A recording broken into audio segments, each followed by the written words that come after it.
Tudo bem, pessoal? Então nós vamos dar continuidade nas nossas aulas, falando sobre eletrólitos e as soluções, estudo das soluções diluídas, né? Eletrólitos diluídos. Como nós falamos na aula passada, os eletrólitos, na ausência, quando a gente aplica um potencial elétrico, ou não aplica o potencial elétrico, vamos dizer assim, de forma direta, e estuda o efeito do campo elétrico dentro de eletrólito, e não produzimos entropia, ou seja, não tem corrente elétrica resultante fluindo no sistema, a gente fala que o sistema tem equilíbrio termodinâmico, tem equilíbrio eletrostático, não tem produção de entropia, e a gente viu que tem a teoria de Debye-Hickel, né? Ok? Uma vez que, feito isso, pode-se fazer amplo uso da termodinâmica tradicional, onde as funções são atemporais, né? Ok? Bom, mas e quando aplica-se uma corrente elétrica? Quando se aplica uma corrente elétrica, nós temos o tempo como variável. Nós vamos ter, a gente vai ver geração de gradientes. O que é isso? Variações das quantidades em função do espaço, nas coordenadas espaciais. E ainda vamos ter acoplada a produção de entropia, né? Porque todo fenômeno de transporte, seja difusional, convectivo,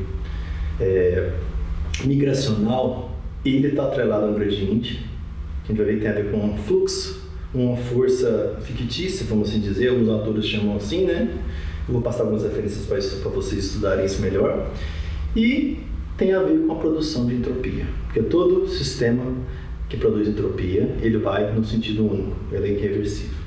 De forma bem sintética, assim, as equações diferenciais que regem fenômenos que tem a ver com a famosa flecha do tempo, a entropia, que é o sistema que produz entropia, a derivada em relação ao tempo não está elevada ao quadrado. Então as equações não são temporais reversíveis. Não é como as leis de Newton, por exemplo. Lei de Newton, por exemplo, força igual a massa de aceleração. A aceleração é a segunda derivada de posição com o tempo. Então o tempo está ao quadrado. Qualquer solução dela é aceitável para tempo positivo ou negativo. Então, se você estuda um pêndulo que faz isso, não faz diferença nenhuma você tirar uma foto, se você e ver o contrário. Eu falo brincando com meus alunos de fisicoquímica, que do ponto de vista da filmagem, aquilo que fura a segunda lei da termodinâmica é quando você rebobina a fita e você vê que o evento contrário é impossível de acontecer. Então, você joga um copo de vidro no chão e ele quebra. Se rebobinar a fita, você vai ver os cacos se juntando e voltando ao copo na sua mão. Você sabe que isso acontece. E esse senso comum que a gente tem a ver com a produção de entropia, que é um assunto bem complicado. Vou passar algumas referências aqui. Já no caso newtoniano, os casos conservativos que não tem produção de entropia, é o exemplo do pêndulo. Se você filma um pêndulo fazendo isso e reverte a imagem, ela vai reverter a mesma coisa, porque não vai alterar em nada, tá? Então nós vamos falar de fenômenos reversíveis que produzem entropia, que de forma bem implícita que a derivada em relação ao tempo não vai ser de segunda ordem, ok? Bom, bibliografias para essa parte que eu vou te recomendar. Essa parte de eletroquímica, além do livro do Box, o Ionics, né, que é muito bem fundamentado, detalhes experimentais muito interessantes, o histórico muito bem, está contado nesse livro aqui do Samuel Glaston, An Introduction to Electrochemistry. Ok? Embora ele chame Electrochemistry, esse livro de 1942, se não estou enganado, deixa eu ver aqui. 1942. Nessa época, a eletroquímica se chamava mais de estudos dos eletrólitos, que a parte cinética católica estava muito ainda, vamos dizer, embrionária, ok? Mas está muito bom. E tem um livro do McInnes também, tá? Ok? Que é um dos livros pioneiros também, tá? Aqui tem várias coisas importantes que eu estou nessa aula, está nesse livro aqui, tá? Do Samuel Glaston. Para quem não sabe, Samuel Glaston foi um grande físico-químico do século passado, ajudou inclusive o Keith Leidler, né? E ele a desenvolver a teoria da velocidade absoluta. Esse aqui é um livro que não tem encapado, vou abrir aqui, né? Muito importante, que é do Robson Stokes, né? Electrolyte Solutions, né? É um livro que o Bockris cita muito, porque esse livro aqui ele apresenta a teoria completa, vamos assim dizer, e com as funções de correlação, e tem dados tabelados aqui, funções empíricas de correlação extensas. Então, um livro, embora antigo, né, foi reeditado na década de 70, mas é um livro que ainda o estado da arte para estudos de soluções até um molar é esse aqui. As teorias modernas tentam explicar eletrólito tem mais de um molar, por aí vai, não vou entrar em detalhes. Né? Aqui ele explica as funções desde Debye-Hickel, que vale, mas com precisão boa, até 10 milimolar, ou 1 milimolar, dependendo se o eletrólito é de 1 para 1 ou se não é. Até as soluções, as funções de correlações de Davis, por exemplo, ou do próprio Robinson Stokes, que eles têm as correlações deles, né, para termomolar. Vou até mais um pouquinho. Né? A parte de termodinâmica de processos irreversíveis, que é um assunto difícil, né, eu já dei um tópico desse na pós-graduação aqui, os livros que eu gosto para o aluno que quiser aprender isso, tá? Esse livro aqui é muito bom, ó, Thermodynamics of Irreversible Processes, do Rolf Haas, tá? Esse livro aqui é muito bom. Vou colocar ali as páginas de maior interesse da aula de hoje, tá? Esse livro aqui, para essa parte de termodinâmica de processos reversíveis, ou seja, onde vai entrar o tempo nas equações, tá? Da termodinâmica. E esse livro clássico aqui, né, que tem o professor Ilya Prigogine, que é um livro mais didático, porque o Prigogine tem alguns livros muito difíceis de ler, né? Esse aqui é o mais didático, junto com Dilep e Condeput, é um livro muito bom, tá? Esse livro aqui é um livro didático mesmo, é para aprender, não é para confundir o aluno, não. Esse livro aqui eu recomendo para qualquer um que queira aprender termodinâmica moderna, tá? E obviamente ele vai falar sobre a termodinâmica linear, que vai ver que é a teoria de Lars Onsager, e a própria teoria de Prigogine, tem a ver com as estruturas dissipativas que eu não vou falar aqui, tá? Ok? São bibliografias fundamentais para quem, principalmente para quem já é pesquisador, um aluno de doutorado, pós-doc, professor, né? Ok? Então vamos começar a aula de hoje. Então na aula passada a gente falou dos sistemas em equilíbrio que não produzem entropia. Uma corrente não tinha a corrente resultante, não tinha corrente fluida no sistema. Ok? Medidas de potencial que tinha a ver com um arranjo estático de cargas frente a um campo elétrico. Bom, então as palavras-chave. Equação de Nernst e Planck, que a gente, as línguas maldosas, né, falam que na verdade a equação é só do Nernst. O Planck entrou porque deu um palpite durante o preparo do manuscrito e como ele era muito famoso, o Nernst colocou o nome dele. O pessoal colocou, né? Ok? Mas o próprio John Walter Moore, que é o artigo de Físico-Química, fala que o autor principal é o Nernst, né? Ok? Soluções diluídas. A equação de Nernst e Planck é só uma solução diluída. Já vê por quê, tá? Então vamos ver o conceito de migração, que tem a ver com a lei de Ohms-Coase-Roush. O que é isso? Coase-Roush, que estudou a condutividade do elétron e várias coisas, entre 1800 e 1900, mais ou menos, até de antes de 1870, mais ou menos, tá? O que acontece? Ele estudou a condutividade dos eletródos e demonstrou que elas seguiam a lei de Ohm. Só que o que os livros modernos pegam às vezes é de falar, o Bocas fala isso muito bem escrito, eu falo alguns outros livros, tá? Muito bem detalhado. É que a lei de Ohm só vale os eletródos na ausência de transporte, limitações de transporte de massa. Tem que ser uma corrente puramente migracional. A gente vai ver então que tem algumas. Por isso que ela só vai valer para soluções diluídas, porque não existe, né, nos eletrólitos o desacoplamento total entre migração e difusão devido ao conceito de potencial eletroquímico. Nós vamos ver que esse é um dos de não considerar o potencial eletroquímico na derivação da equação de Nernst e Planck é um dos grandes problemas que causa confusão na literatura. Ok? Então a gente vai ver o conceito de potencial interno, que tem a ver com a teoria original de Nernst e Planck, que é antes de Butler e Guggenheim introduzirem o conceito de potencial eletroquímico. Então a gente vai ver que vai ter um potencial interno devido como os íons cátio e ânion não têm o mesmo tamanho, então você pode ter uma carga para NaCl, você tem uma carga negativa e positiva de mesmo modo, mas estão distribuídos num volume infinito diferente, um vai migrar mais rápido que o outro no campo elétrico. Quando um acelera, o outro, pela questão da eletroneutralidade no elemento de infinitesimal de volume, não tão infinitesimal assim, no elemento muito pequeno de volume, que cabe alguns milhares de íons ali, né? Aí esse o mais rápido freia o mais lento. Aí tem um retardamento. Esse retardamento ele vai criar uma diferença de potencial interna, que alguns autores demonstram, vou falar depois em uma outra aula, né, que ele tem uma magnitude, não um valor absoluto, uma magnitude volt por metro maior que até o potencial que a gente aplica em experimento.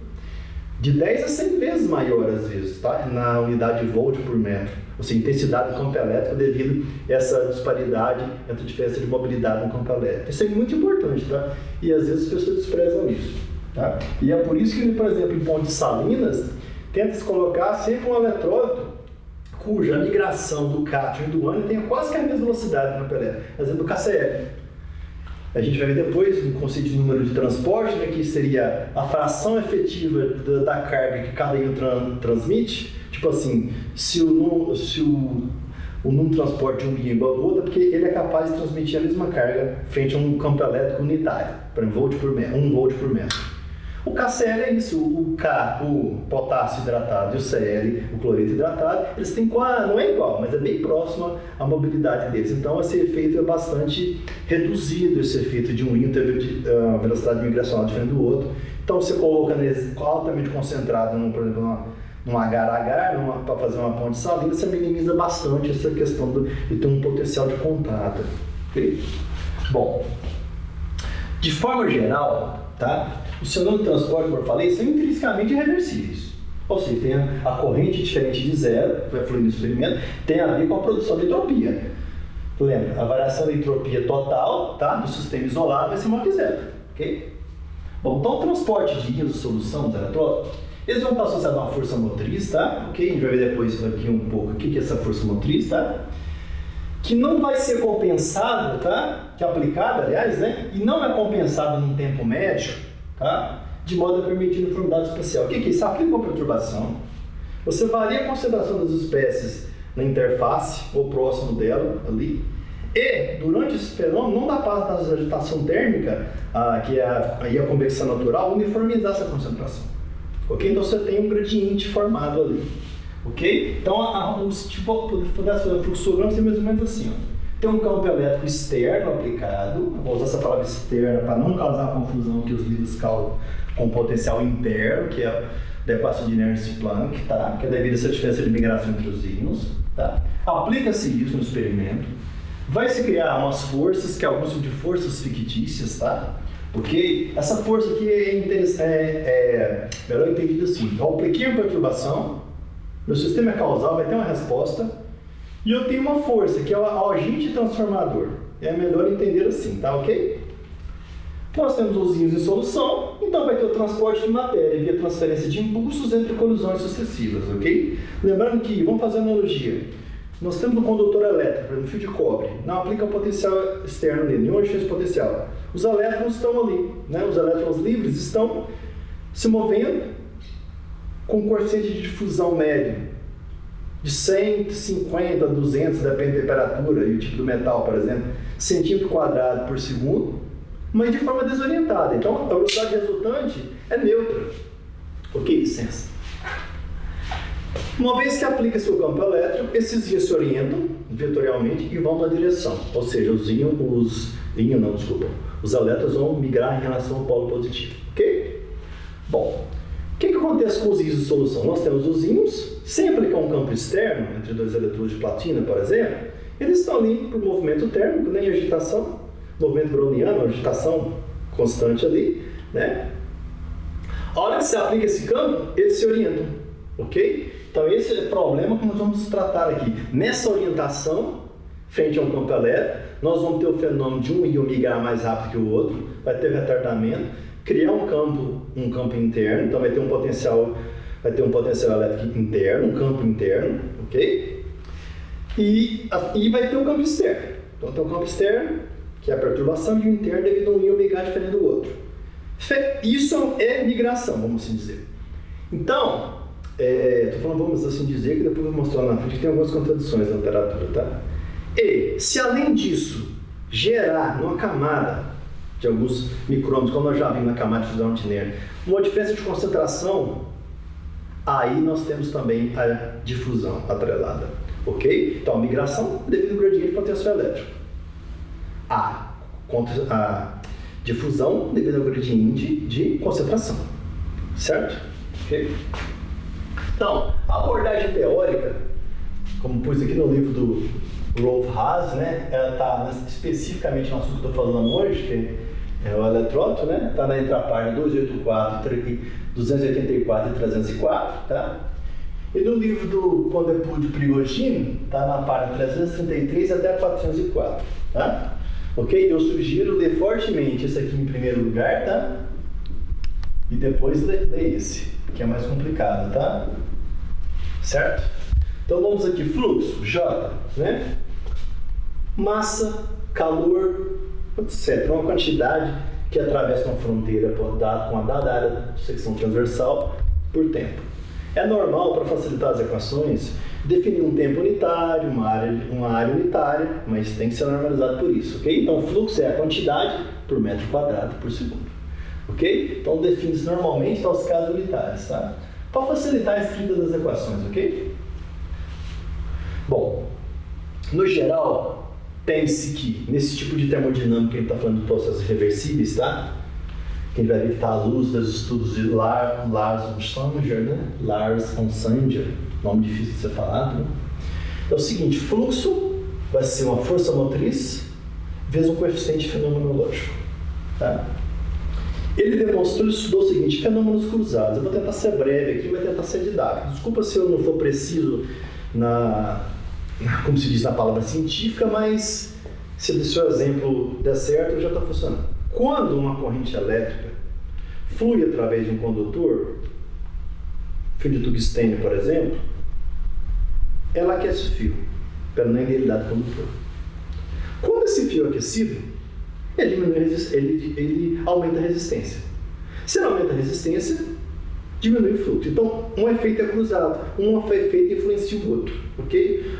O Lars von Sanger levou esse tipo de... Primeiro estudou esse tipo de efeito de forma não profunda igual o Lars von Sanger, mas que verificou, né? Foi o Lord Kelvin, para variar, né? Esse homem tem quase tudo a ciência. Ele estudou esse tipo de fenômeno, está muito bem escrito no livro do Partington.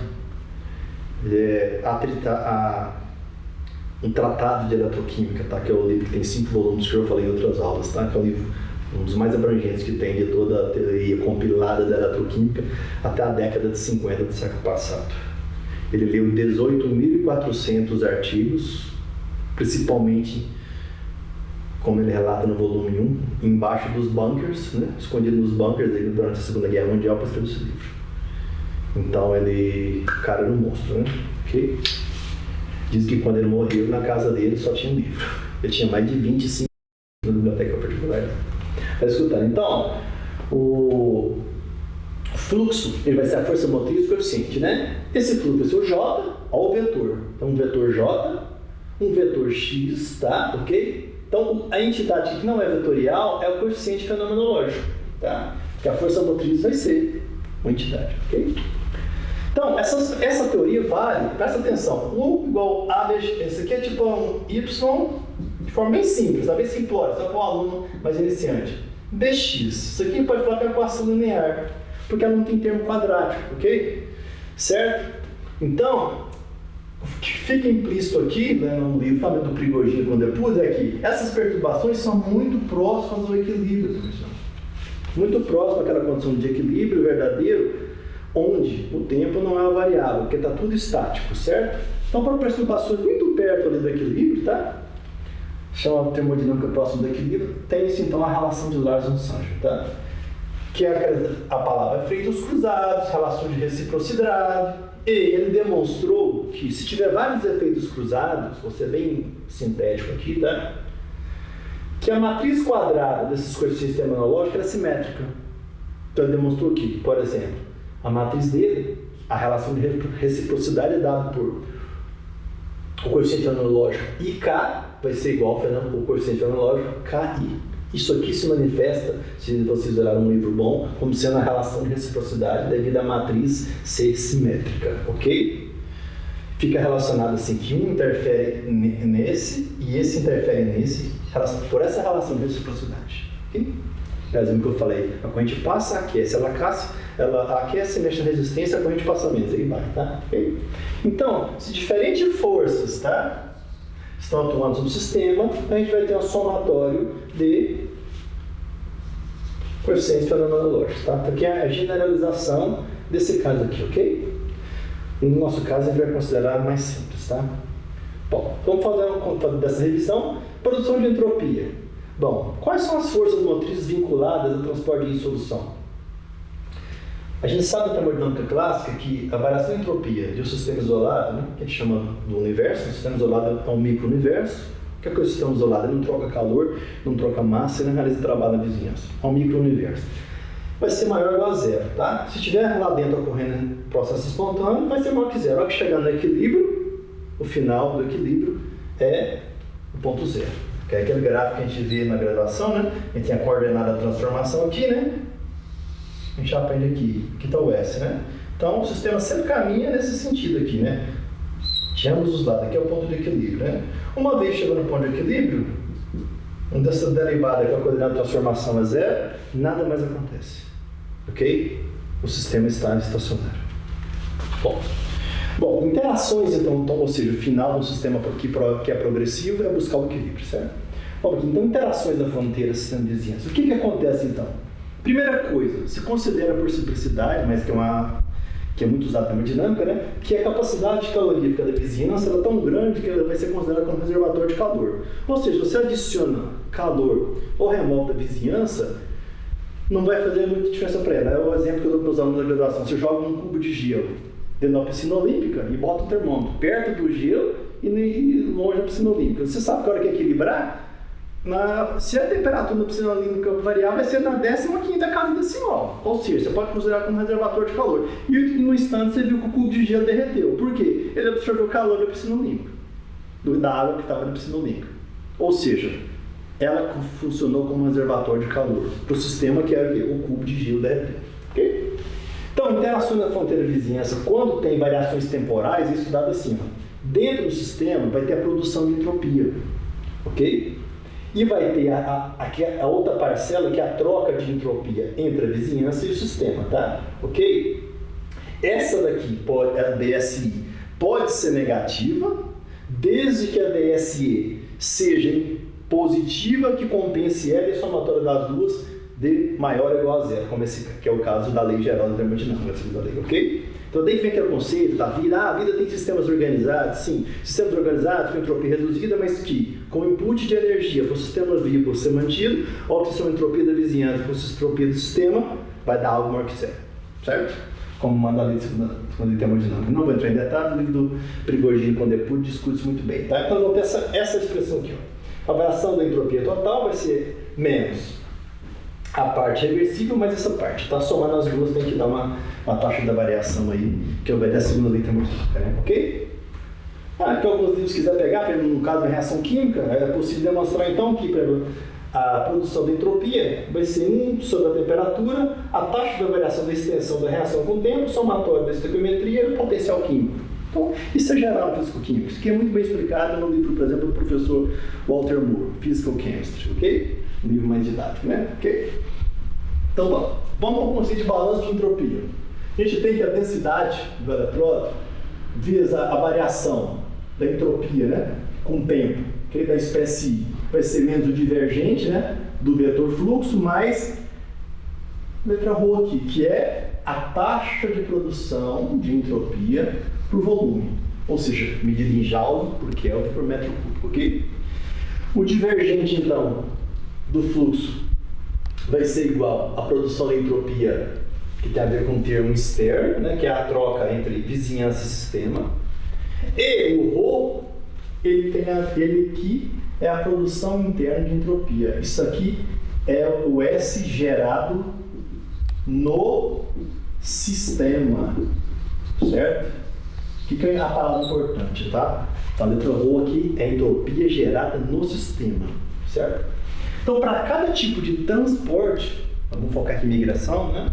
Vai ter uma correspondente produção de entropia, certo? Ah, professor, por que isso é tão importante? Por que é tão importante? Porque quando você vai fazer, por exemplo, um eletrolisador grande, vai fazer um dispositivo, bater uma bateria de fluxo redox muito grande, você tem que saber que produção de entropia tem a ver com produção de calor, né? A gente vai ver geração de calor, isso para produzir, para projetar, por exemplo, um trocador de calor, certo?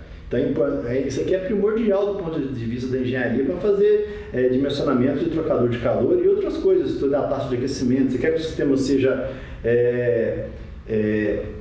funcione em condições isotérmicas, mas você vai ter que ter um trocador para manter aquilo, senão vai ficar aquecendo. Se for reator com asa diabática, a temperatura vai lá para as alturas, se o experimento não acabar em tantos minutos. Então, por aí é muito importante isso, tá? Eu vou falar isso tudo aqui para chegar na coisa que concatena depois de 2 aulas no que a gente realmente está interessado, tá? Mas sem esses conceitos aqui não caminha. Essa que é a verdade, tá? Então, para a produção de entropia maior que 1, Tá? Ok? Vamos lá então, nós temos que a produção de entropia é 1 sobre T, o vetor J vezes o vetor X, tá? Que vai ser dado por 1 sobre T, o coeficiente L de Larzon-Sanger, x ao quadrado.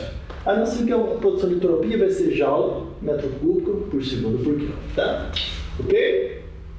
Nesse caso aqui, tá? Ok? Bom, então, x quadrado é o valor absoluto em módulo, tá? Do vetor x. Não esquecendo nunca que o nosso vetor x é o quê? Olhando aqui sempre essa relação geral aqui, ó, né? Nosso vetor x aqui é a força motriz, tá? Ok? Então, nós vamos ter então que a produção de entropia vai ser 1 sobre T, o somatório, né, de Jx, tá? Que vai se relacionar então, ó, com o coeficiente fenomenológico, a força motriz 1, a força motriz K, em cima de xi e xk, ok? E tem outro conceito importante também, que é a função de dissipação, que é definida como sendo menos a temperatura absoluta vezes a produção de entropia, ok? Que vai ser dada nesse termo aqui, ou seja, na verdade é esse termo aqui, com o sinal trocado e tirando o parâmetro tempo, parâmetro de temperatura aqui, tá? Cuidado, hein? Se eu escrever assim, é tempo, tá? Eu estou falando para aluno de graduação, tá, gente? Os alunos de pós-graduação ou professores que já sabem disso, sabem que isso aqui eu estou falando uma linguagem de aluno de graduação para tentar introduzir o conceito.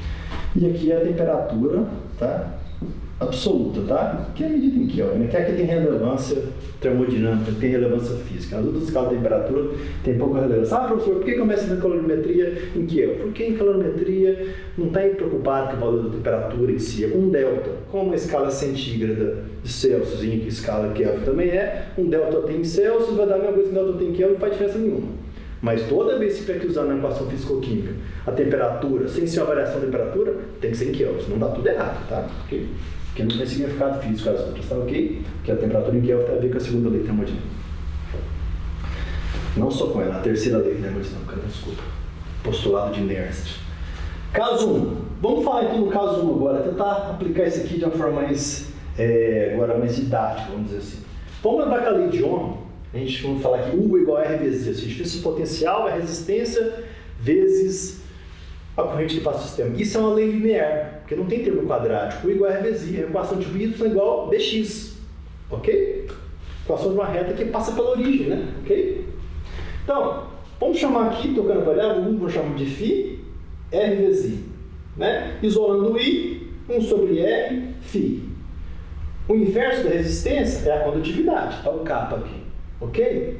Agora, se eu considero o gradiente de tensão aqui do potencial, alguma coisa em volt por metro, ok? Aí eu tenho que dividir aqui por x, ok? Para considerar uma corrente por comprimento linear.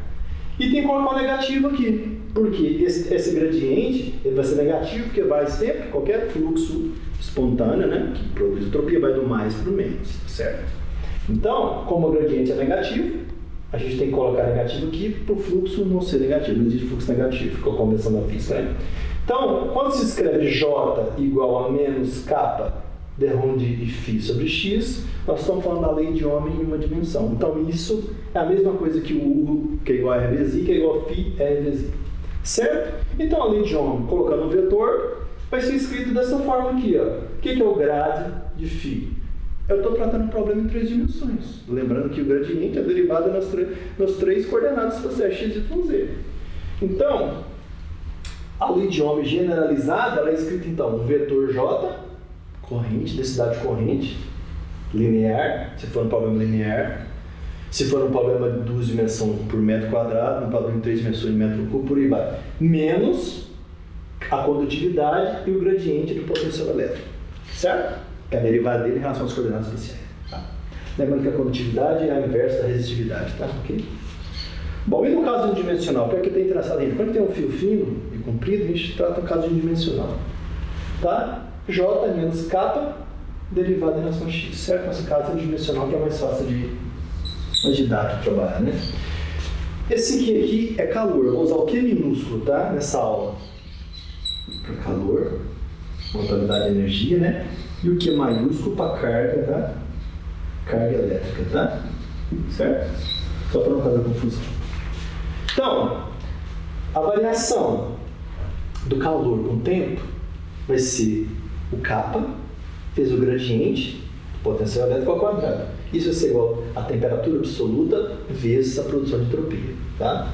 Certo? Então a gente tem que, à luz do experimento de condutividade elétrica, focado na lei de Ohm, ou seja, o que tem a ver a teoria da termodinâmica linear de Lars von Sanger com a lei de Ohm? Ela entra aqui, ó. A produção de entropia vai ser a condutividade, o gradiente de potencial elétrico ao quadrado, dividido pela temperatura absoluta. Ok? Só que, na eletroquímica, além do transporte de carga, né, tem a ver com fluxo de carga, coulomb por segundo da corrente elétrica, né? Se você tem parada de secção transversal do fio, você vai ter um fluxo, né? Coulomb por segundo por área de secção transversal do fio, né? Vai ser acompanhado do transporte de massa, tá? Vamos lembrar que na eletroquímica, o transportador de carga é o íon, né? Enquanto que o elétron, um condutor metálico, tem propriedade de onda partícula, né? O elétron tem a massa, sim, a gente sabe do experimento, né? Então, ó, tem a massa muito bem definida, mas tem propriedade ondulatória. Então, tem experimentos que tratam o elétron como partícula, outro como onda. Então, vamos considerar como partícula. A massa dele é pequenininha demais, perto do íon. Então, a gente pode considerar o elétron como sendo uma carga pontual, mas nos íons não tem jeito. Então, os íons estão sujeitos a fenômeno de transporte de massa, porque você tem que, por exemplo, uma carga 1 vezes 6, a carga unitária, né? 10 a menos 19 coulomb aproximadamente, né? Ela vai estar distribuída no volume do íon, com as suas esferas de dilatação atrelada, né? Então, nós vamos ter o efeito de transporte de massa. Então, o vetor migração para a espécie I qualquer, por exemplo, para o NaCl, para a espécie Na, para a espécie ACl, e por aí vai ser menos a mobilidade desse íon frente ao campo elétrico. A mobilidade tem a ver com a velocidade, vou explicar depois, tem a ver com a velocidade no campo elétrico unitário, por exemplo, 1 volt por metro, por exemplo, uma distância X de 1 metro, alguma coisa assim, uma célula de condutividade, tá? A mobilidade dada em Newton é mol por vezes metro por segundo por Newton, o que é a unidade do Sistema Internacional de Mobilidade, tá? Então, Newton aqui está elevado a menos 1, tá? Ok? Ela é a mobilidade, menos a mobilidade, esse menos aqui é porque vai ter esse gradiente, né? O gradiente é negativo, menos para compensar ele. A mobilidade, a carga do íon, ok? A constante de Faraday, a concentração da espécie na solução, ok? ZI é a valência do íon e CI é a concentração, certo? Então, esse é o nosso fluxo migratório, tá? Eu poderia chamar dessa forma, tá? Ou fluxo migracional, vamos chamar migracional, migratório, tá? Não importa. Não estou preocupado com português aqui não, desde que eu capturei a ideia correta física para o aluno, tá? Ok? Bom, feito isso, nós vamos ter então, né? Nessa relação geral aqui, nós vamos ter nossa força motriz. Então, qual que é a força aqui que eu queria chegar? Qual que é a força motriz, o vetor força motriz, para a migração de um íon frente a um campo elétrico? Ela vai ser dada menos a carga do íon, a constante de Faraday e o gradiente de potencial elétrico. Ok? Essa que é a força motriz. Tá? E qual que vai ser o coeficiente, né? De acordo com essa anotação aqui, ó, o coeficiente fenomenológico de Lars von Sanger, né? Para esse caso, migração, vai ser aqui, de um I, vai ser A. O que é o I? Olha aqui, não confundem isso aqui com velocidade, tá? Vou falar depois o que é velocidade. A mobilidade, tá? Vezes a concentração. Tá?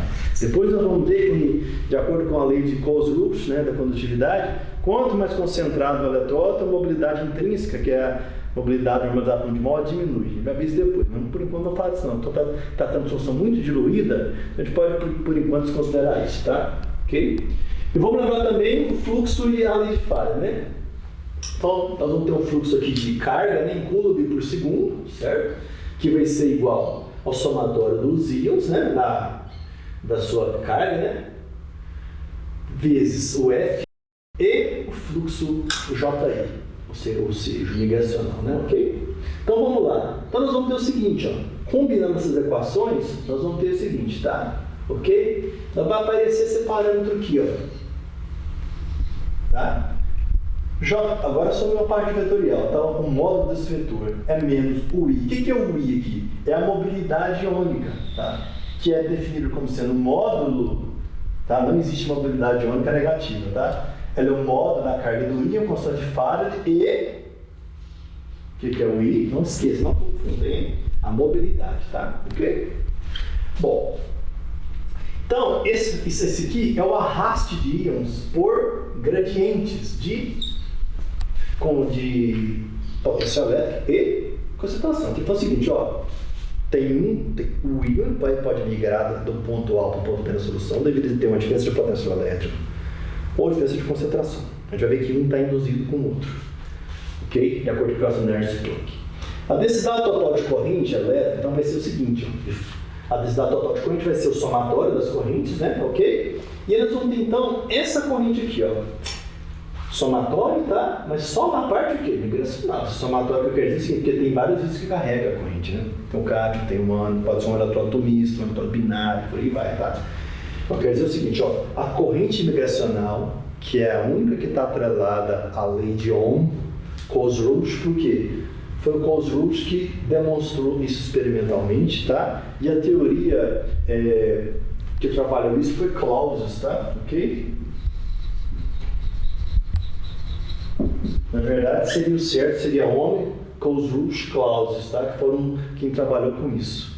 O Clausius também estudou muito essa questão de eletrólito, obedecer à lei de Ohm, tá? Nesse caso, o limite da migração, que a gente vai ver ali como é que trabalha isso experimentalmente. No final da aula eu vou falar sobre isso, tá?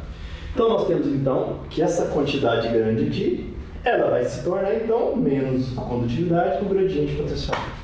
Então, essa seria a lei de Ohm para eletrólito, onde as cargas são finitas, não são pontuais, cuja tem a característica que o cátion e o ânion não têm a mesma velocidade, ok?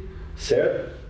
Que tem uma viscosidade intrínseca, que a gente vai ver depois, que é a equação de Stokes, né? Stokes e Einstein, a gente vai ver depois, e que foi estudada por Coase-Roush e Clausius, tá? Ok? Bom, então é o seguinte, então lembra, se tem efeito difusional, não vale a lei de Ohm para eletrodo. Você não está medindo uma lei ômica para eletrodo. É só na ausência de gradiente de concentração. Não pode ter efeito de gradiente de concentração. Não pode ter sobrepotencial de concentração. Ok? Depois, tá? Caso 2. Nós estamos então do efeito migratório. Vamos falar agora do efeito difusional. Tem a ver com a lei de Fick, né? Ok? O vetor de fusão ele vai ser menos o coeficiente de fusão, o gradiente da concentração. Ou seja, derivada, né? As coordenadas espaciais da concentração. Onde o negativo de novo está aqui, porque esse gradiente é negativo. Vai sempre a coisa de fusão sempre da concentração maior para menor, até que equalize e não tem mais força motriz nenhuma, a concentração é igual a todos os pontos do espaço, certo? Então, no caso 1D, nós temos uma lei de Fick tradicional, que está em qualquer lei físico-química, que é essa daqui, ok? Ou seja, o gradiente é simplesmente derivada da concentração em relação ao eixo x, ok? Então, essa equação 6, vamos lembrar o que é a equação 6? Essa daqui, tá? Que tem a ver com a produção de entropia, né? Que define, né, uma taxa de produção de entropia por volume. Ela não permite o uso dessa derivada aqui, desse gradiente de concentração, com força motriz da produção de entropia. Tá? Isso por quê? Porque na eletroquímica tem o potencial eletroquímico, que é o potencial químico, mas a parcela ZF φ. Porque não tem jeito de estudar o cátion separado do ânion. É o potencial eletroquímico introduzido por Butler e Guggenheim. É daqui para frente que causa confusão nos livros, que é a tentativa de derivar as equações para coeficiente de fusão de íons usando só potencial químico, onde μ é o potencial μ é o μ padrão, mas RT é a linha da atividade das espécies, sem considerar a influência de cargas. Aí dá tudo errado, ou dá um efeito ilusório. Eu poderia dizer que esse é um dos problemas que tem em alguns livros, ok? Vou sugerir algumas referências depois. Então, em soluções diluídas, da mesma forma que a gente viu na aula passada, né, Debye-Hickel, a gente vai ver agora, né, depois dessa aula aqui, que é a equação de Onsager-Debye-Hickel, que é para condutividade, ou seja, a equação original de Debye-Hickel para calcular o coeficiente de atividade de gama mais menos, era na ausência de fluxo de corrente, né, para sistemas equilibriônicos. Nós vamos ver que a condutividade já está intrinsecamente associada a medidas de sistema com fluxo de corrente. Então tem a ver com produção de entropia. Então a teoria vai se encaixar aqui, ok? Só que independente de ter produção de entropia ou de não ter, as duas só valem para soluções altamente diluídas, onde as cargas podem ser tratadas de forma como sendo pontuais, ou seja, a distância de separação entre elas no meio com a constante dielétrica constante, o solvente, de separação é muito maior que o tamanho relativo da carga. Então, trata como sendo pontual. Uma vez que a carga aqui é a solução concentrada, que esses dias chegam mais perto, aí essa aproximação não mais funciona e entra em colapso a teoria limite, tá? Ok? Para o caso limite. Então, nós vamos ter que o mesmo I, tá? Ok? Nossa mobilidade, né? E vai se aplicar para migração e difusão. Aqui já começa a causar confusão no aluno da graduação. Os alunos de estação científica estão prestando bastante atenção aqui, ó. O coeficiente de difusão, ele vai ser menos, presta atenção, como ele está atrelado com a migração. A migração via, né, a sua mobilidade, a concentração e o gradiente de potencial químico, ok? Então, menos RT, presta atenção, não estou falando de potencial eletroquímico aqui, tá? Isso aqui é o que está nos livros normais. Lembrando que o potencial químico da espécie, que, né, o agente que mede a capacidade de ter transformação do sistema, de acordo com a teoria de Gibbs, né, e Lewis-Randall, ele é o potencial químico padrão RT além da atividade das espécies. E o potencial eletroquímico? Ele que surgiu muitos anos depois, né, com o Butler-Guggenheim, ele é a parte química, que é essa equação aqui, mais o ZFE. E aqui que entra todo o campo interno. Isso está muito bem discutido no livro de Physical Chemistry do Moylan Hughes, que é um livro pouco conhecido, que o Bockler cita muito ele. Como o Bockler citava muito esse livro, eu falei, vou comprar esse livro, consegui comprar ele. É um livro muito difícil de ler, porque, assim, um livro geral, porque ele não faz uniformização de variáveis de unidades, tá? Cada capítulo é como se as letras gregas, as letras do alfabeto normal, significassem outras quantidades. Então você tem que ler com muito cuidado. Por quê? Porque, na verdade, ele tenta em cada capítulo, além de tentar explicar de forma didática, ele tenta destrinchar um artigo original. Então, por exemplo, ele destrincha o artigo de Nernst, artigo de Einstein, os Moloshovsky, e por aí vai. Mas é muito difícil de ler o artigo, só que ele explica muito bem, coisa que outros não explicam, tá? Por isso que o Bockler cita muito ele, tá? Ok? Então, nos limites das altas diluições, só nas altas diluições é que é possível demonstrar, com essas relações aqui, que tem a ver com a mobilidade e com o potencial químico, que o coeficiente de fusão da espécie I vai ser RT, ou seja, a constante dos gases, o 8.314 Joule, que é menos 1 mol menos 1, temperatura absoluta vezes a mobilidade do íon. Então, a difusão está atrelada à mobilidade. A mobilidade é medida na presença do campo elétrico, então nós temos aqui um atrelamento, né? Aí você chega de acordo com os livros tradicionais, que a equação de Nernst-Einstein, tá? É dada por, não é Nernst-Planck, nesse caso aqui,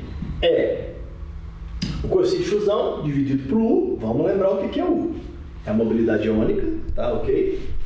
RT, um módulo, para não ter nada negativo aqui, né, da carga, vezes a F. Essa é a equação de Nernst-Einstein. Ou seja, como isso aqui tudo, num dado experimento, é uma constante, ela fala que, ó, o coeficiente de fusão, ele é uma constante, tá?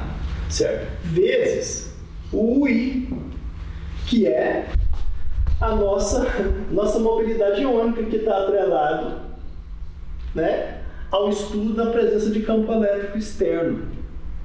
Então presta atenção, nós estamos vendo isso. Aqui não fala nada ainda em efeito de retardamento que eu falei, que é o campo interno, devido ao íon cátion ter número de transporte, depois a gente vai ver o que é isso, né? Na verdade, velocidades relativas diferentes, né? Que um migra mais rápido que o outro, porque tem um impedimento histérico diferente, tá? Vamos guardar essa informação, então. Bom, como é que se pode falar que a difusão versus mobilidade são eventos atrelados? Vamos imaginar de outra forma, esse mesmo raciocínio aqui, que está bem simplificado nos livros, em alguns livros de eletroquímica mais básicos, né? Se lê o Ionics todinho do Bockler, fica muito claro a coisa na cabeça, mas quem lê só um capítulo de eletródoto básico que tem em alguns livros de eletroquímica, não vai ficar claro o que eu vou falar aqui agora, tá? Ok? Então vamos ver, nós temos que a velocidade V de um íon com carga Q, num campo elétrico E de intensidade, vetor campo elétrico de intensidade I, se relaciona com a mobilidade U, pela relação, a velocidade vai ser o E, que é a intensidade do campo, vezes o que é a mobilidade, certo? Ok? Então, quanto maior a mobilidade, num dado campo, maior a velocidade. Então, ok? Bom, a derivada espacial, que na verdade um gradiente é uma derivada espacial, né? Nós vamos ter então que o campo elétrico vai ser menos a derivada do campo elétrico sobre x, esse potencial elétrico, campo elétrico x, ok? Isso está no livro do Walter John Moore, da Physical Chemistry, tá?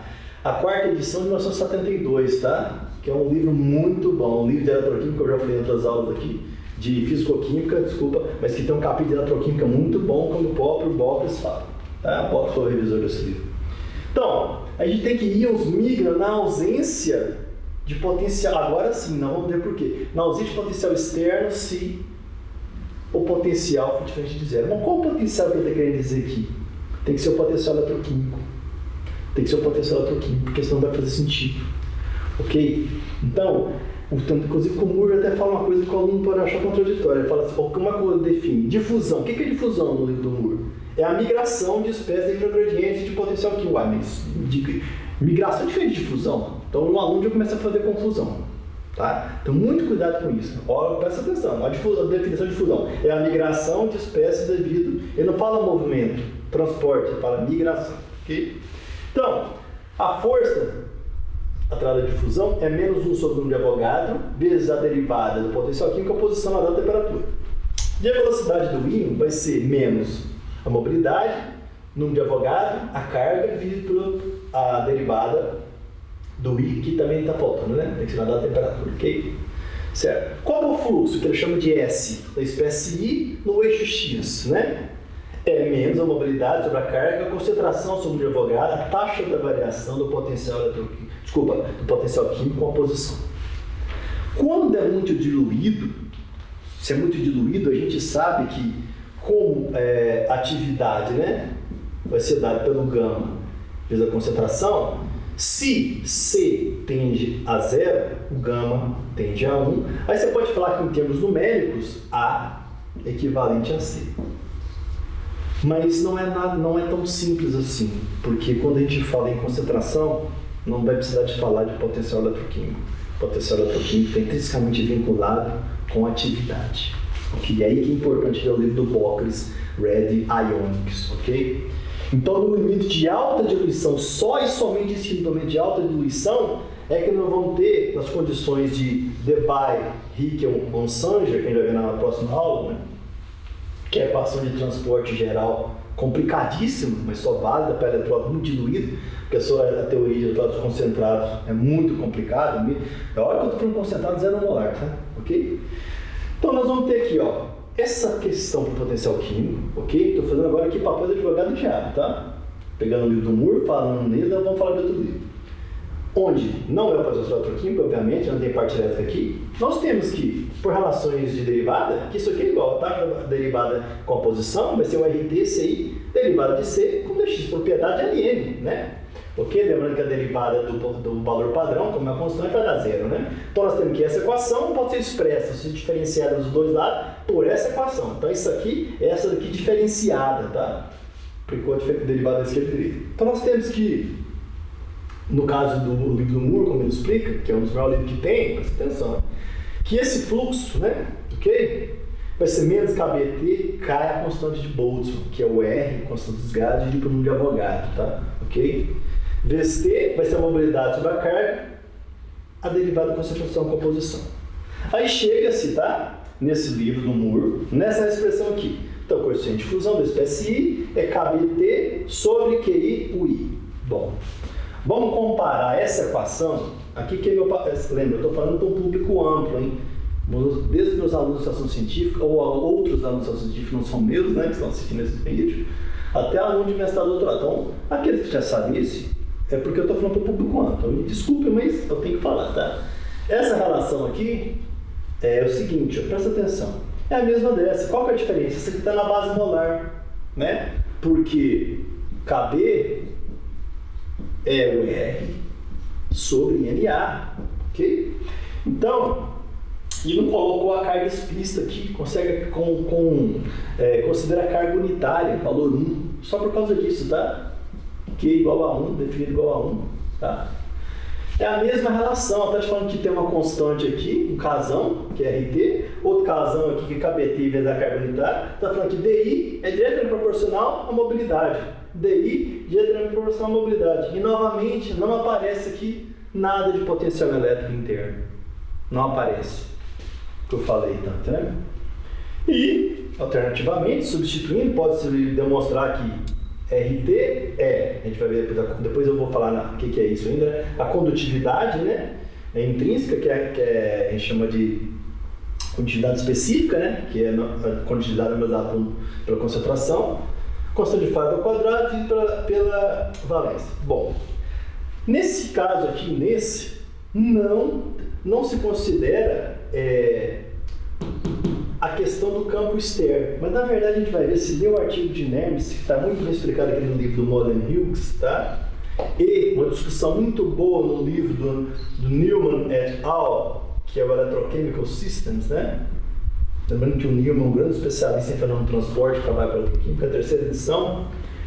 O Newman discute isso aqui muito bem, e ele começa justamente falando o seguinte: uma das equações mais mal explicadas que tem na eletroquímica é a equação de Nernst-Planck, por causa dessa confusão entre o potencial que se aplica para ter a migração, que está atrelada a uma depois de uma difusão, quando a corrente extrapola um certo limite que cria um gradiente de concentração, e o potencial interno gerado devido à diferença de migração entre o cation e o ânion, que é o que na verdade Nernst e Planck trataram em sua teoria. Isso está muito bem explicado no livro do Molen-Hughes. Só que eu estou falando do livro do Newman, porque o livro é out of print, está fora de edição faz tempo. Mas esse aqui não, esse aqui eu não vi ditado até hoje. Então vai achar aqui, tá? Ok? A vantagem é que o Molen-Hughes destrincha o artigo original, né, do Nernst e Planck, está em alemão. E esse aqui ele vai falar usando um cálculo vetorial e tudo mais, então, mas são complementares. Então essa equação aqui de 1888, que os livros apresentam dessa forma, quando eu li o livro do Molen-Hughes, o capítulo sobre ela, eu fiquei assustado. Porque o que se fala aqui é totalmente diferente, tá? Ele trata do potencial interno. Tem uma parte de dedução lá que está assim, ó, se o potencial externo é igual a zero, tem-se então o aparecimento do potencial interno devido à diferença de migração. E ele deduz a equação. Ok? Então, aqui nós temos então a equação de Nernst e Planck, que é a equação igual está nos livros tradicionais de hoje em dia. O fluxo, então, vai ser que é igual a isso, vai ser a constante dos gases, temperatura, né, condutividade intrínseca, F ao quadrado, constante de Faraday, a taxa de concentração. Não aparece o potencial interno aqui. Ok? Pegando aqui a nota de aula que eu fiz do livro do Molen-Hughes, que alguém quiser olhar, no livro do Molen-Hughes que eu fiz a análise, está escrito exatamente assim, ok? Que trata da análise do artigo original, tá? De Nernst. A difusão vai estar definida dessa forma aqui, ó. Se φ externo é igual a zero, portanto, tem-se que a condição para que a velocidade do cátion seja igual à velocidade do ânion, para a questão do potencial externo, vai dar essa equação aqui, que é aqui que Nernst e Planck fizeram.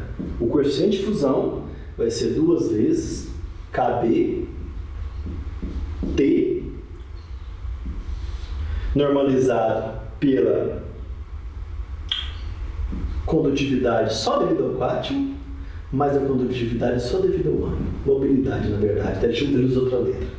Presta atenção como é diferente. E ele fala também assim, que tudo está nesse livro aqui, tá? Que o potencial interno, tá?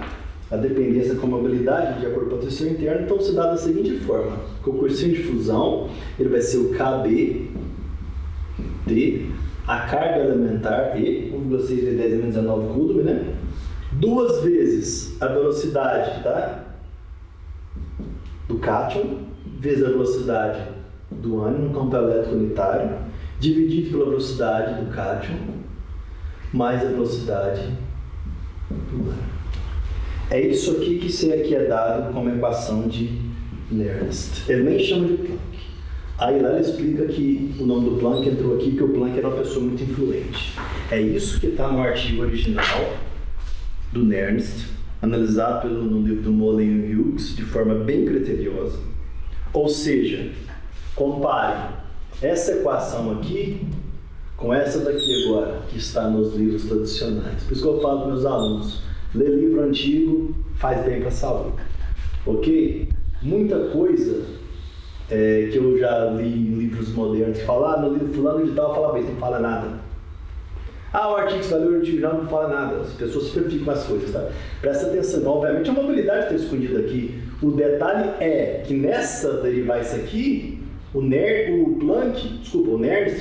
ele fala o φ externo é zero, e eu tenho então difusão devido ao que implica num φ interno, devido ao que a velocidade de migração do cátion ser diferente da velocidade de migração do íon, um retarda o outro no campo elétrico, está totalmente diferente. Aí se você for, o que tem embutido nisso? Está embutido a dedução simplificada, onde não se considera o potencial eletroquímico de Butler-Guggenheim e considera o potencial químico, assumindo como se as espécies carregadas se obedecessem a solução molecular, que não tem carga. Ok? Então isso é muito importante, tá ok? Está muito bem explicado aqui. O Newman vai explicar isso de forma mais com uma sofisticação matemática maior, mas isso aqui está explicado, tá? Ok? Então, à luz desse experimento, de acordo da explicação de Nernst, né, o que aconteceria? O coeficiente de difusão atrelado à migração, ele seria nulo se a velocidade do cátion e do ânion fossem iguais. Então, se você tem um eletródo, que a gente vai ver depois um parâmetro que chama número de transporte. Se o número de transporte do cátion e do ânion for igual, esse coeficiente de difusão aqui, como ele define atrelado à migração, é nulo, não existe. Ok? Aí, migração e difusão seriam fenômenos separados. Da luz de Nernst, não é. Está sempre atrelado, porque sempre, na hora que aplicar o campo elétrico, vai migrar para diferente do outro. Aí você vai ter o campo que o gradiente de concentração vai estar atrelado com a migração por esse parâmetro, que está bem diferente do que está nos livros tradicionais de forma simplificada. O Box explica isso aqui também, mas quem conhece o Box sabe, ele 30 páginas vai falar para contar a história, é bem longo, né? Ou até mais, né? Ok? Bom, então, isso aqui eu tirei do livro do Moore, ok? Para mostrar que até no livro de Físico-Química é bem assim erudito, que o livro do Moore é um livro bem erudito, né? Tipo outros, né? Como Ira Levin, do Castellan e por aí vai, né? Ok? Tá essa explicação também que ela explica direito, ok? Então por isso que eu faço sugestão do Molen e Hughes, lembrando que ele está fora de catálogo. Então, livro do Newman, Electrochemical Systems, ok? Vamos ver agora, no caso aqui, esse aqui está explicado no livro do Guiraud, tá? Ok? Eu tentei pegar a visão de diferentes autores, porque esse tema aqui é difícil, causa confusão no aluno. Agora que você aprende que difusão é uma coisa, difusão tem a ver com... Você vai ler no livro do Bart Faulkner. Nós temos a equação de Nernst e Planck, onde nós temos que três tipos de transporte: migracional, difusional e convectivo. Aí já tem um erro, porque na teoria de Nernst e Planck já não tem termo convectivo, isso é moderno. Enfiaram isso aí e colocaram o nome dos caras, não tem. A teoria original é só migração e difusão. Aí você vê lá que são separáveis os eventos. Bom, aí você vai ver, o aluno aprende isso. Aí ele tá aqui, se eu coloco essa de suporte aqui, essa parte cancela. Não cancela, não. Ela vai ser minimizada em relação a outra, como eu já expliquei. 1/100, 1 milésimo, dependendo da concentração da espécie que sofre reação redox e da espécie que não sofre reação redox. Mas ela está sempre ali, ok? Eu não confundo desaparecer o fenômeno vai ser minimizado, totalmente diferente. Então você não pode falar que desapareceu, pode falar que tende a zero, é outra coisa, ok? Aí ele é o livro do Moore, por exemplo, quando o erudito fala isso, ele entende mal a equação, ok? Então, lembra disso, então. São eventos atrelados, ok? Minimizar um em relação ao outro não significa que desapareceu o fenômeno, certo? Então, no livro do Guiraud, ele faz o seguinte, ó. Essa solução ideal, tá? Physical Electrochemistry. Physical and Analytical Electroanalytical Electrochemistry. Não, Physical and Analytical Electrochemistry. Livro do Guiraud, tá? Gradiente do potencial químico vai ser igual ao gradiente de concentração se o sistema ideal, que o gama vai ser igual a 1, certo? Mas eu tenho então que o gradiente de μ vai ser o RT gradiente da atividade, RT gradiente propriedade logarítmica, gradiente logaritmo do gama, que é o coeficiente de atividade, mais o gradiente de concentração. Ele vai chegar nessa expressão aqui, ó. Bom, vai ser igual ao que está no livro do Moore, a diferença é que ele está colocando esse termo aqui, ó, onde entra, embora ele considere diluído também, mas ele está considerando aqui que não é tão diluído assim, que eu vou ter um gama que é diferente de 0, desculpa, diferente de 1, então o ln disso aqui não vai ser nulo, então esse termo vai ter uma derivada em relação a ele, né? E ele conclui que, então, o coeficiente de difusão, né, ele vai ser um caso padrão, mais uma parte que é a concentração que depende da derivada do logaritmo de atividade com concentração. Então, somente se gama I for igual a 1, é que esse caso aqui se reverte nos outros, onde que ele chama de D0, esse caso aqui, ok? Que é o caso de inércia. Então, ele está fazendo, então, o que o livro do Guerreiro está fazendo? Uma correção da equação de inércia por coeficiente de atividade, para não ter que considerar soluções tão diluídas assim. Mas ele não explica a questão do potencial interno, ok? Então, quem quiser estudar essa questão do potencial interno, então, para finalizar, potencial interno, ou vai ter que ler o livro do Box, ou vai ter que ler o livro do Newman, ou vai ter que ler o livro do Moellen Hughes, ou o artigo original do Nernst, né? Ok? Bom, dito isso, vamos, antes de chegar continuar na próxima aula que eu falo da equação de closed loops, né? Limite ou não, vamos falar de uma coisa que é polêmica em alguns livros. Eu vou te falar dessas polêmicas aqui. Eu já vi muito professor, assim, bem considerado na área de eletroquímica falar só existe jeito de medir condutividade de eletrólitos na corrente alternada. Isso é uma falácia terrível, porque o que acontece? Qualquer um, precisa até a página aqui, qualquer um que lê o livro do Samuel Glaston, An Introduction to Electrochemistry, página 47, onde ele vai fazer um resumo sobre o assunto, esse livro de 1942, é um livro altamente respeitado, tá? Que o Samuel Glaston foi um grande físico-químico do século passado, né? Ele vai ver o seguinte, ó, um dos primeiros métodos que o Ulrich tentou, que usou na verdade, foi o método DC, condutividade DC. Ele tinha um eletrodo de platina platinizado, com um cátodo, o outro com um anodo, tá? Ok? PT aqui, PT. Platina platinizada, ela chama negro de platina. Ela tem uma rugosidade tão grande que a luz não escapa. Se comporta quase como um corpo negro. Por isso que a platina metálica é brilhante, como um ácido inoxidável, a platina negro de platina é negro, né? Porque a luz bate e não escapa. Então, um corpo negro, como nós já vimos em aulas de mecânica quântica, né? Então, ó, o que o Ulrich fez? Está muito bem escrito nesse livro aqui e no livro também do Robson Stokes, ok? Ele usou um eletrodo com área grande, por exemplo, 10 cm² e platinizado. E aplicou corrente baixa, de 1 mA. O que acontece? Lembrando que a velocidade da reação lei de Faraday é a corrente sobre o número de elétrons, a constante de Faraday é a área, e que a área real no sistema eletroquímico é a área geométrica vezes o fator de rugosidade, e nesse caso da platina aqui, o fator de rugosidade é facilmente maior que 100, nós temos então, se eu tinha um eletrodo 10 cm², multiplica isso vezes 100, é o que ele tinha na realidade. Então, você minimiza o denominador da equação aqui, então o sobrepotencial de concentração vai tender a zero, porque a densidade, a corrente não, mas a densidade de corrente, que é o J, que é ampere por centímetro quadrado, vai tender quase que um valor muito pequeno, quase de nanoampere por centímetro quadrado. E aí o que acontece? A polarização é praticamente desprezível, a mesma história, ela está lá, mas é desprezível. Então, ele vai conseguir medir a corrente migracional, é o contrário de colocar o eletrodo de suporte, é isso que eu quero chegar. O que a gente faz na prática hoje em dia? Coloca esse eletrodo de suporte para minimizar o termo migracional e medir a corrente difusional. Técnica eletroanalítica, tudo baseado nisso, certo? O experimento de Close-Loop foi o contrário, ele usou uma corrente muito baixinha para que, por exemplo, vamos supor que a direita aqui, ó, qual que seria a reação dele aqui no cátodo? Seria a produção de hidrogênio, por exemplo, meio aquoso. E no anodo aqui, fosse a produção de oxigênio, isso ocorresse numa taxa tão pequena, né, dividido por 5 quadrado, uma polarização tão pequena, que a migração aqui que era importante. Então, essa era a condição dele, tá? Está muito bem escrito no livro do Samuel Glaston. Então, quando você escutar, tá errado.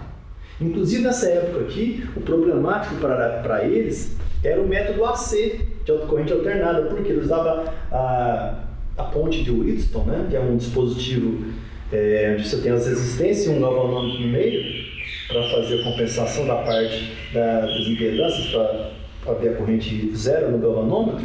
Quem quiser ler isso no livro do Scoob, Euler e Newman, no livro de análise instrumental, lá explica essas coisas, na versão mais antiga. É o seguinte, é porque tinha efeito capacitivo. Nós vamos ver depois no técnico de impedância, você não consegue medir sua resistência espúria, tá uma capacitância espúria. Aí tinha problema de fase, a fase não era zero, tinha influência da capacitância por camada elétrica, então elas eram preocupadas com a parte AC. Aí depois não, desenvolveu bem até a parte AC, essa questão de ponte, tá? Mas eles eram mais preocupados com o erro com a técnica oscilante, que era a fotometria de medidas de corrente oscilante, do que com a técnica DC. Então é só falar, então eu gosto de desfazer esse tipo de mito, ok? E vamos pensar no outro caso aqui. Então tá, falei para vocês que os trabalhos pioneiros em Coluche também envolveram corrente contínua, né? Ok? E ele também trabalhou muito depois, também com corrente alternada. Agora vamos lembrar do detalhe de corrente alternada. Quem já fez o experimento de condutividade sabe.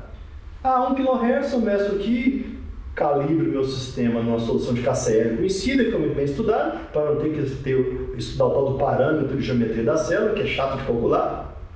Põe minha solução problema, na mesma temperatura, que é uma sensível temperatura, e meço e calculo a condutividade de uma espécie de interesse. Que é o método de calibração. Mas vamos lembrar de um detalhe que fica escondido nesse experimento e quando o aluno não sabe os detalhes. Se a gente aplica, vamos lembrar do domínio de estabilidade da água aqui, ó. Então, se eu tenho aqui verso o eletrodo padrão de hidrogênio, pH, tá? Eu tenho aqui que o hidrogênio começaria em 0 volts e que o experimento de oxigênio em 1,23, certo? As condições padrões. Então, se eu polarizar em qualquer ponto aqui, ó, aplicar um potencial, por exemplo, aqui, sei lá, 0,6 volts, tá? Ok? E aplicar, então DC, né? Aplica o potencial fixo lá, 0,6 volts. Não vai acontecer nenhuma reação faradaica, porque eu estou na região onde o eletrodo é idealmente polarizável, tá? Ok? Então, e eu aplico aqui uma senoide de uma amplitude de 10 mV, oscilação bem pequena. Eu posso aplicar essa senoide em qualquer ponto aqui, ó, no domínio da estabilidade do eletrodo, que eu vou medir a condutividade em qualquer frequência sem ter produção de gás nenhum. Posso usar qualquer frequência. Então, se eu estou num valor aqui, numa senoide de baixa amplitude, tá? E numa região onde eu aplico a parte de potencial contínuo 1,3 volts, menor que 1,3 volts, eu posso aplicar qualquer valor de frequência que eu meço que U igual a R vezes I, essa lei vai se aplicar, que ela vai ter ali só com migração. Presta atenção.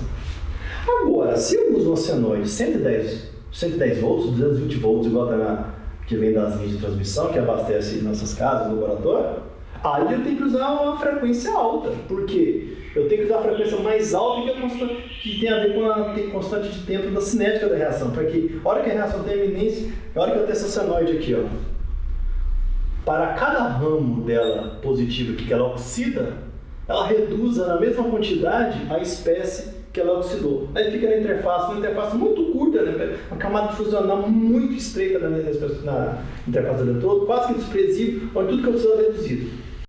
Ocorre mais ou menos quando você tem 1 kHz. Ok? Mas então eu estou usando uma amplitude muito grande. Essa amplitude aqui, ó, pico a pico, estou falando com 810 volts, 220 volts, ok? Mas se eu uso essa amplitude no potenciostat, por exemplo, de baixa amplitude, eu posso usar qualquer frequência que não vai ter problema de eletrólise algum. Isso é muito importante aqui, porque tem alunos que cometem erros terríveis devido a não entender esse tipo de experimento aqui, ok? Então a frequência vai ser importante. Se eu estiver aplicando um potencial pico a pico na onda que extrapola o valor de 1,23 volts, ok? Certo? Então algumas dúvidas eu nunca consegui sanar com o livro moderno, só com o livro antigo, ok? Dei um exemplo aqui de 2 livros hoje, que é o livro do Molen-Hughes, que trata de forma analítica, bem crítica, a equação de Nernst-Blanc, e o livro do Samuel Glaston, que trata essa questão de medidas de condutividade, ou seja, estudos migracionais em sistema DC, corrente contínua, e AC, corrente alternada, onde eu já vi vários autores famosos falar que só essa aqui que é possível. Esquece, isso não existe, tá? Ok? Ela é muito mais prática hoje em dia com os dispositivos modernos. Mas isso aí é um pouco ilusão, ok? Então até a próxima aula, que essa aula é bem longa e vamos continuar ela, ok?